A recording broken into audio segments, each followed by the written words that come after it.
Hello and welcome to the Film Room. I'm Coach Mike, and we're breaking down today this Game 7 because we just saw one of the best defensive teams in the NBA get eliminated in the playoffs and have one of their worst defensive games of the entire season. So I wanted to break down exactly why that happened. Now, yes, on this channel, we usually break down great defensive performances, but because we just saw one of the best defenses get completely trounced by an offensive game plan, I thought it would be well worthwhile to break down exactly what happened to the Pistons in this game and what the Cavs were doing.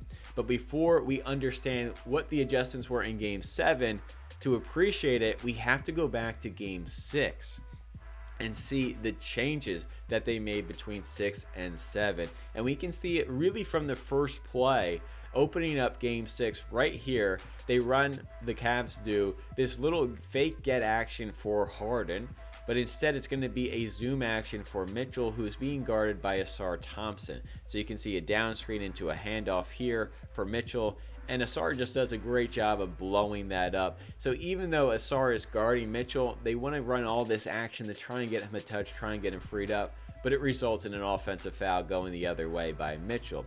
And if you watch Kenny Atkinson's post-game press conference in Game 7, one of the biggest tactical adjustments he said they made was just going away from Ausar Thompson. Whoever he was guarding will go into the other guy. And we saw that not the case in Game 7.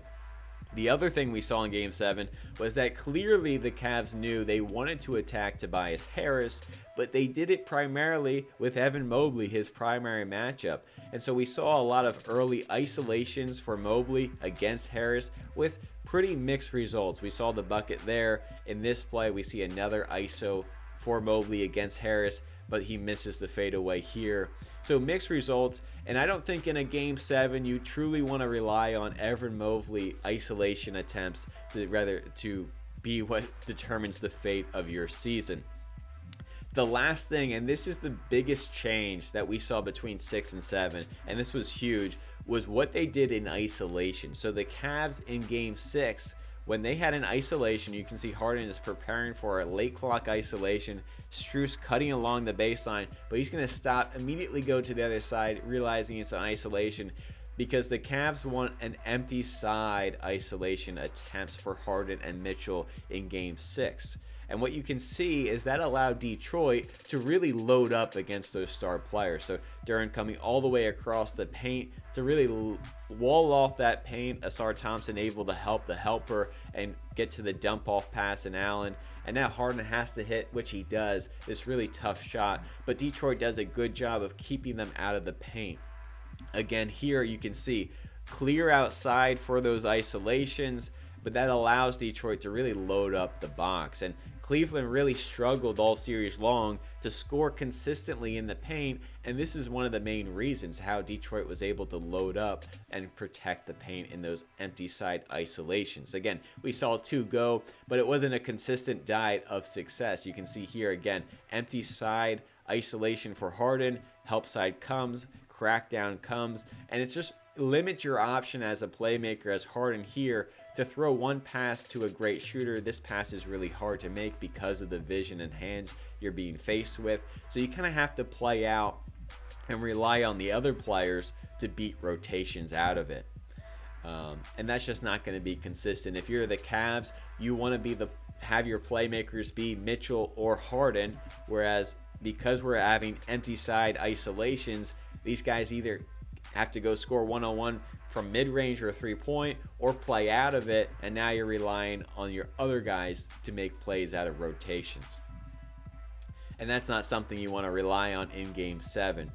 Even when they changed their formation, you can see a 4 flat in Game 6, right? What does Harden do here? 4 flat? Well, he's going to drive towards that baseline side, which we usually see in isolation, right? Driving towards that baseline to that basket. But he's going to drive right into Ausar Thompson's help, and Ausar Thompson's just going to be able to get that dig steal right there. Again, here, I can't stress it enough. We're going into almost like a dribble drive formation with a dump off pass here, strong side corner, weak side corner, and lifted wing opposite. But again, on this baseline drive, right? You can see that the Pistons are able to load up and have more clean rotations to prevent any paint points. If you're going to score, it's going to be throwaway threes on the opposite weak side. Same thing here, right? We get to that kind of dribble drive formation. But as Harden drives, we're going to see actually Wade cut and really clog up this whole paint. Duran's able to protect the basket. Great job there. Okay, so game 7, what was the big change? What did Cleveland do to make the Pistons look so bad on defense? Well, the first thing we saw right from the tip-off, we saw Kenny Atkinson start Strus in game 7 instead of Wade. Now, you could say the three-point gravity isn't that big, especially if you just look at percentages. I think Strus maybe has Wade beat just by 1 percentage point from 3 in the playoffs, but Strus is much more of a movement shooter. He's able to get his shot off through movement, through screens, and he's also, Strus is, a lot more active playmaking, and he gets a lot more attempts up. Now, I say a lot more, but 2 more attempts per Wade's in the same amount of minutes. So we're looking at 5 to 6 attempts in like 25 minutes for Strus versus 2 or 3 attempts from Wade. So Strus's three-point gravity is a little harder to guard, a little stronger. So you can see Harris in a tough situation here guarding Strus, which means that when that help comes on the drive, that dump-off pass is much more available. Now, the bigger change here too is the driving angle for Mitchell. Mitchell coming downhill right through the nail, which means, Harris is really at a tough spot. If he goes to help all the way, well, this is a clean pass to Strus. So those middle drives are going to be harder to help off of, and that's something we're going to see too. Again here, instead of attacking Harris with Mobley, well, they want to start, the Cavs do, by getting Harris onto Harden or Mitchell, and we saw that all game long, just attacking Tobias Harris in isolation. And Tobias Harris has had a great playoff run so far, but in this game, they really put his defense on display. You can see Harden sizing up Harris here. You can see Mobley cutting because this is the formation they want to get to anytime they isolate. They want Mobley corner, they want Allen in the dump-off spot, they want Strus up here, and most importantly, they want Davion Mitchell's strong side here, because as Harden backs up, he's probably looking at the clock, but he also should be looking at where Ausar Thompson is, because that's a big part of their game plan. Go away from Ausar Thompson. And because they always have Mitchell in this corner, we can assume he's going to be there. So instead of driving baseline, which we saw a lot in game 6 in these situations, there's definitely a priority that the Cavs put in place to drive more middle in isolation, which is going to cause those rotations for Detroit to be a lot harder to seal off the paint, because now if you help too early, this dumps off is available. If you help too late, that kick out 3 is available. So it just puts Detroit's rotations in a lot harder situations if you're driving middle from that formation. Now, I want to make sure you understand the value of Ausar Thompson, because he's an incredible defender. So you can see here, they get to almost the same exact lineup formation, right? Harden attacks, this time baseline, but because Mitchell isn't being guarded by Ausar Thompson in the cross match here in semi-transition, he's actually behind the play. And that's when Ausar is most dangerous, because he's going to come back here. Great dump-off pass, but he's going to come from the blind side, right from behind, like Dwayne Wade, come out of nowhere from behind and get that block. So the Cavs need to make sure Ausar is in front of the play so that he can't make those types of plays in rotation. Again here, Duncan Robinson picks up Harden in cross-match transition. Harden waits just a beat so that the Cavs can get to those spots, and then he's ready to attack. Again, he's not going to attack baseline where it's easy to rotate. He's going to attack middle where he can get a paint touch, where he can see the help rotation. And if no one comes to help, well, now he can go one-on-one, and he's able to get the foul on the pump fake. Again, having Tobias or Duncan Robinson guard him going middle is going to be a tough look. The first adjustment Detroit makes to these isolations is sending the help higher, but that's not really going to help either, because this rotation is still going to be hard, especially on middle penetration. But we don't even get to see what would have happened if Harden attacks, because he's able to get another foul call. And Detroit picked up a lot of foul calls, especially early in the second half. Again here, it doesn't even matter that it's not Harden or Mitchell. They get the switch onto with Tobias, and Schroeder's just going to drive him right away. Again, great circle cut here by Garrett to get to the front of the rim, and that's going to put Cade in a tough spot. Does he have to take away the paint touch, or does he stay on the shooter? And he kind of stays in between both, and Schroeder's able to use a little Steve Nash dribble to get under the basket, find the shooter in the corner. And Merrill was phenomenal all game, killing Detroit's defense from three, really making those rotations even more stressful because of the shooters that the Cavs were able to put around it. Again here, they get the switch on Tobias Harris. Now it's Mitchell. He does something that scares me as a defensive coach. He backs up to get a full head of steam to go downhill at the matchup. So if you're an offensive player, this is a great move to have in your arsenal. I used to call it runway for the players I used to train offensively. Back it up, get a runway of steam to attack downhill, and now you can get a defender retreating, get into your bag, quick change of pace move, and now you're going downhill. Now the problem here for the Cavs is, where's Ausar Thompson? Ausar Thompson's here on the high wing, and that's never a good place to be if you're the Cavs, because now he's able to come from the blind side from behind the play and go make a block. So we saw that twice, but we're not going to see it too much anymore because the Cavs are going to be very diligent in making sure that he's getting lower than those situations. So now Ausar's low side. He's not guarding here, which they want him to be, but that's okay because Harden's going to attack Tobias Harris again in isolation, going middle, keeping Ausar in his line of vision. Duren doesn't help, so the lob isn't there, but Ausar Thompson's kind of stuck in no man land, so Harden finds Mobley, and Mobley attacks right on the catch and makes an incredible finish one-on-one against Ausar's closeout. Again here, a little zoom action to get Mitchell against Harris. Back it up, get set up, and now attack ISO.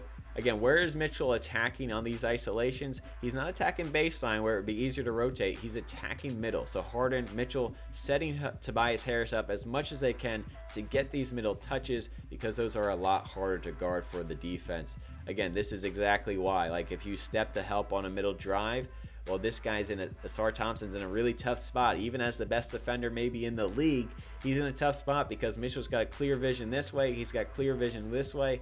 He's got clear vision on two, and he's just in a tough spot if you're Ausar Thompson.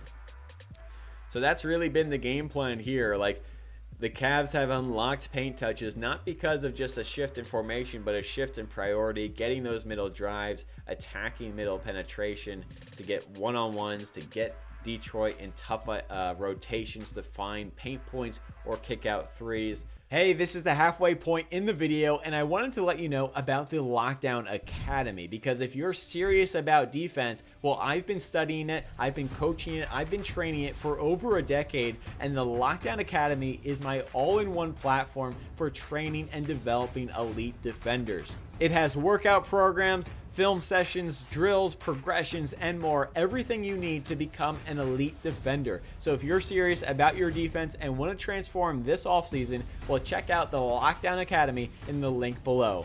Now, let's get back to the breakdown. Now, I don't want to say completely that JB Bickerstaff and Detroit didn't make any adjustments. I don't want you to leave this video and think, oh, well, Detroit wasn't well coached, because they did try some adjustments, right? Like, to start the second half, you can see here, they don't want to switch Tobias Harris as easily as they did in the first half. So they're going to start hedging with Cade, giving Tobias Harris time to go through, because they don't want to switch Harris on the Harden anymore. But Mobley and the Cavs did a really good job of attacking these recoveries. So as Tobias is recovering, Mobley attacks, or they throw it back to Harden, and now he attacks a recovering Cade. So they did a good job attacking those hedges. You can see there Mobley's able to attack Tobias early, get a paint touch, find Allen, who does a beautiful step through move. Again here, they don't want to switch Tobias right onto Harden, so they kind of have to do this hedge and recover, this drop and recover. Harden hits Mobley on the pop, on the roll, whatever we want to call it. The screen was set so high, and Mobley again you need to make quick decisions. If you're not the primary playmaker of your team, well, in these recovery situations, you need to make a quick decision, right? Think Draymond Green. He's getting the ball. He's going right into an attack and dump off, or he's going into a second side handoff, which we can see Mobley here. Like, don't let the defense reset. You just had an advantage. Go right into a handoff second side and get your shooter the ball and let Merrill go make a play, which he was making all night long. Just want to shout out this play from Kenny Atkinson. This is really the first half-court set they got in the second half, and you would expect, right? What did Detroit spend the entire halftime talking about? Well, talking about stopping and not switching off of Harden, stopping and not switching off of Mitchell. So what does Kenny Atkinson do? He decides the first half-court set he gets, let's give the ball to Strus, our third playmaker on the floor, knowing that there's not really going to be any help around him because these two guys are going to stay home. So let's let Strus go make a play and pick and roll, knowing that there's not really going to be a lot of help, and they get a nice little two-man game to open it up. And that's really been the story of the Cavs. They've been battle tested so much that they have a lot of solutions. You can see here, they're trying to face guard Harden, but what does Harden do? He screens not just the ball, but the off-ball twirl action, and now they get Strus because Ausar doesn't want to switch off of Harden and he wants to limit those catches. Well, now they get a nice little back screen and Strus to Wade, Dunk City, right? Which we don't expect to hear all the time, but that's the adjustment they made. Now, I do want to pause, step back a little bit and give Detroit 1 ounce of credit because the Cavs do like to run, especially after the Toronto series, a lot of their offense being initiated by Allen or Mobley, right? Just get the bigs who have a little bit less pressure to initiate the offense. They don't want to initiate it with someone getting hounded by Ausar Thompson, so that's why they really relied on Mobley or Allen to initiate some of the offense. If you listen to Kenny Atkinson and watch these games. And so what did Detroit do? Well, they became really aggressive against these guys in pick and rolls. Knowing they're not the best ball handlers, they use something I call a ball screen pickpocket, which is the most predictable dribble to me in basketball is coming off a ball screen, right? Because if we freeze it right here, where's that first dribble going to be? 100% of the time, it's going to be almost right there, right? And so if you're guarding the screener, you can almost pretend like you're in a haunted house, getting ready to spear through, shock, and scare the ball handler, and just go right through that first dribble. That's going to be very predictable. So they did a good job of adjusting to Mobley, Allen initiating, going to inverted ball screens. But other than that, a lot of their adjustments fell on deaf ears. You can see here late in the third quarter, okay, well, let's just start trapping. Let's try and increase the possessions, maybe get something going that way, making sure we're getting the ball out of Mitchell or Harden's hands so we can see JB Coach Bickerstaff try and trap these guys now. But the problem is, if you're trapping a player, you have to be willing to rotate off the other guys. And the Cavs played this shooting lineup a lot more than I saw, right, with 3 shooters spacing the floor. And you can see Duncan Robinson's rotating to Allen, but he knows he's got a player who's shooting 37% from 3, so he kind of backs up. We don't want to leave Merrill, who's having a great game, and Strus, again, a 38% shooter from 3, so we're trapping, and then we're just going to watch Jared Allen go dunk it right in the paint. And you can see no matter what Detroit really tried, the traps, the hedges, the Cavs just continued to have an answer. Strus playing out of the trap, finding Wade, and then, of course, the one guy you trap and try to get the ball out of, Harden, ends up with the ball with a wide open 3. Now he misses it, but you could see the spirit from Detroit just kind of fading. And we saw in the mic'd up timeout by JB Bickerstaff, that's exactly what he was talking to his team about, just finding the identity, finding the spirit. But unfortunately for Detroit, their spirit was broken in this game, and even in the fourth quarter, we start with a technical foul on Ausar, and that was really the game. Once your identity is taken from you, it's really tough to continue giving max effort if you're Detroit, and you need to find a way. But that's what happens when your identity gets completely rewritten in a Game 7. So that's the end of this game. We saw great adjustments from Cleveland, a couple of different wrinkles, but the main one being how they attacked in isolation, right? how they went middle more than baseline, and how they shifted the formation to make Detroit's rotations a lot harder. Now we are headed to 2 conference finals. We have OKC versus the Spurs, which is going to be really a defensive masterclass, and then we have the Cavs versus the Knicks. And I don't think there's any question to say the Knicks are playing better basketball through 2 rounds. But if you're a Cavs fan, I will say this: you've been battle tested 2 series against 2 great defenses through game 7s. Now, as long as that doesn't wear and tear catch up to you, that battle tested had left a lot of wrinkles, a lot of adjustments, a lot of counters in your arsenal. So yes, you're going against a good Knicks team who's been playing some great defense. But if you're the Cavs, you got a lot of wrinkles up your sleeve that you didn't have at the start of this playoff. So these 2 Game 7 series might have worked out for you. So I think that's what I'll be looking for in that series. Just the adjustments the Cavs have already to counter whatever the Knicks are going to do. And so that's going to be a fun one. These 2 conference finals are going to be a great one. So make sure to subscribe to get the latest breakdowns. And if you love defense, well, you found the right place. As always, I'm Coach Mike with Lockdown Defense. Keep up the hard work.